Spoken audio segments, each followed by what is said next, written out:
நேரம் வந்துருச்சு. நான் பரலோகத்தில் உள்ள என் பிதாவின் சித்தத்தை செய்யணும். இந்த வாரம் நடக்கிற விஷயம் எதுவா இருந்தாலும்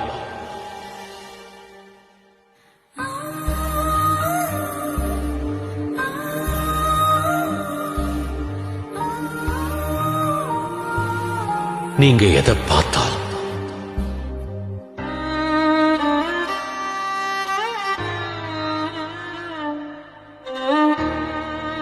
உணர்ந்தாலும் நினைச்சாலும்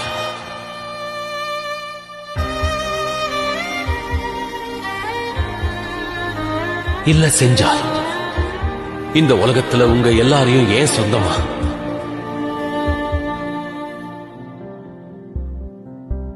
நான் நேசிச்சேன்னு நீங்க தெரிஞ்சுக்கணும்.